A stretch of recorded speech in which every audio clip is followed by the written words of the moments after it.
Jeffrey Dahmer, remembered as the Milwaukee Cannibal or the Milwaukee Monster, stands as one of the most notorious serial killers in American history. Between 1978 and 1991, he claimed the lives of 17 victims, horrifying the world not only with the murders themselves but with his disturbing acts of necrophilia, cannibalism, and the collection of human remains. This documentary will trace Dahmer's life, examining the path from his early years to the depths of his violent compulsions.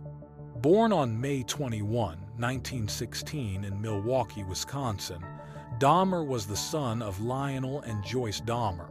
At first, his childhood appeared to resemble that of any suburban family, but cracks soon emerged. Joyce faced ongoing struggles with mental health, while Lionel's demanding work schedule often kept him away from home. These circumstances left Jeffrey feeling isolated and emotionally abandoned, a loneliness that only deepened as he grew older. In 1978, at the age of 18, Dahmer committed his first murder, just months after graduating high school.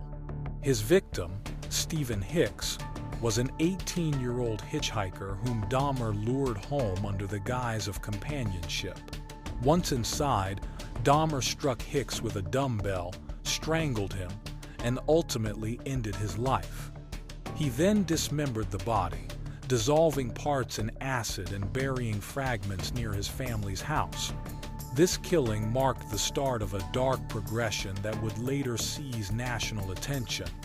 After a short and troubled stint in the U.S. Army, where his alcoholism worsened, Dahmer relocated to Milwaukee in the late 1980s.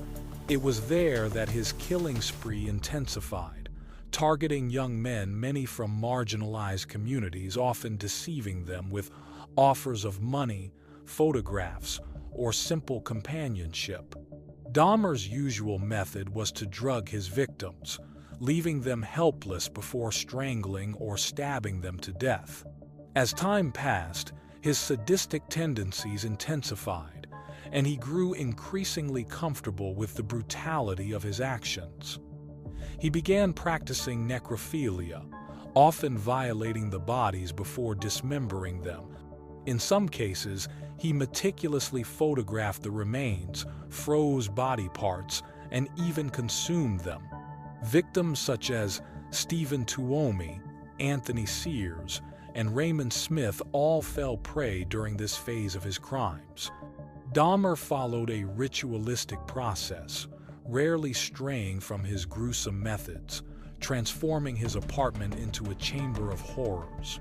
Among the most chilling aspects of his crimes was his descent into cannibalism.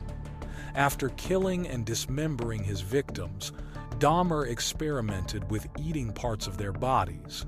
He later admitted that consuming his victims gave him the illusion they had become a part of him, a twisted attempt at control and companionship. His reign of terror came to a halt on July 22, 1991, when Tracy Edwards, a 32-year-old man Dahmer tried to lure and restrain, managed to escape. Edwards flagged down two patrolling police officers, Rolf Mueller and Robert Roth, and guided them back to Dahmer's residence at 924 North 25th Street, a run-down building that concealed one of the most horrifying crime scenes in the nation's history. When officers knocked, Dahmer answered the door calmly, appearing oddly cooperative. Edwards, still shaken and wearing handcuffs, pleaded with them to search the apartment. Inside, Officer Mueller opened a bedroom drawer and discovered Polaroid photographs depicting dismembered bodies in various stages of decay. The images had clearly been taken in the very apartment they were standing in. Realizing the magnitude of what they'd uncovered, Mueller immediately called for backup. Dahmer attempted to resist once he saw the photographs in the officer's hands, but he was swiftly subdued. As more officers arrived, the gruesome reality became clear. The apartment, filled with human remains and macabre trophies, revealed the scope of years of unimaginable horror. Inside Dahmer's apartment, investigators uncovered a refrigerator containing a severed human head, a freezer packed with human remains, and containers filled with preserved organs. Skulls and bones were arranged with disturbing precision, evidence of the ritualistic nature of his crimes. He had been living among the dismembered remains of his victims, turning his residence into a true house of horrors. During his arrest, Dahmer remained unsettlingly calm, confessing to the murders with little hesitation. Over the following days, he described his crimes in detail, leading investigators step by step through his twisted rituals, often in a cold and matter-of-fact tone. His confessions were chilling. He openly admitted to drugging, strangling, and dismembering his victims, as well as practicing necrophilia and cannibalism.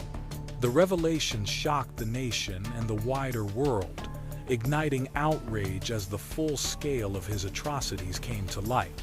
Dahmer himself explained, "Not because I was angry, not because I hated them, but because I wanted to keep them with me." Not because I was angry with them, not because I hated them, but because I wanted to keep them with me. And as my obsession grew, I was saving body parts such as skulls and skeletons. Sleeping pill mixture already prepared. The person would drink it, fall asleep, and that's when they would be strangled. Ultimately, Dahmer was charged with 17 murders. His defense team entered a plea of not guilty by reason of insanity, arguing that his uncontrollable sexual urges, necrophilia, and grotesque rituals were signs of profound mental illness. His experiments, such as drilling into victims' skulls and injecting acid or boiling water in attempts to create zombies, were presented as delusions born of a fractured mind. These, the defense argued, were not the actions of someone rational, but of a man detached from reality. In the courtroom, the victims' families unleashed their grief and rage. Some wept as they spoke of lives stolen, while others shouted directly at Dahmer. The oldest sister of Errol Lindsay, whatever your name is, Satan, I'm mad. This is how you act when you are out of control. I don't want to ever see my mother have to go through this again. Never, Jeffrey. Jeffrey, I hate you, motherfucker. I hate you. This is out of control. Don't fuck with me, Jeffrey. I'll kill you. God damn it. Look at me, motherfucker. I can kill you. What's your name, man? I can kill you. For Lionel and Joyce Dahmer, the trial brought unimaginable conflict. They were forced to reconcile the horror of their son's crimes with their love for him as a child. Joyce remained largely absent, but Lionel spoke publicly, reflecting on guilt and responsibility in interviews and in his memoir, A Father's Story. How would you describe Jeffrey as a youngster when you were growing up? Excuse me, doctor, if you don't mind. We don't know, we don't relate to Jeffrey. Okay, Jeff. He's Jeff. Okay. Thank you. That these things will look different now. But Jeff was fascinated with a rotting animal carcass under the house and played with the bones and referred to them as fiddlesticks. It was a terrible smell, so I went underneath and cleaned it out, the smell of the skunk, and cleaned out whatever else was under, cans and bones, and collected them all. And Jeff... After his conviction, Jeffrey Dahmer was sent to Columbia Correctional Institution in Portage, Wisconsin, where his life behind bars drew intense media attention. In interviews, he expressed remorse and claimed a religious conversion after being baptized, but for victims' families and much of the public, it was seen as hollow, too little, too late. Prison life was harsh. His crimes made him a target, and though he was first kept in isolation, he was later moved to a less secure unit where threats persisted. On November 28, 1994, Dahmer was killed by fellow inmate Christopher Scarver, who attacked him with a metal bar while on a work detail. Scarver later said he acted because of Dahmer's crimes and lack of remorse. Some reports claim Dahmer mocked others by shaping food into body parts. His death ended the life of one of history's most infamous killers, leaving behind a legacy of horror, unanswered questions, and a haunting reminder of both human cruelty and systemic failure.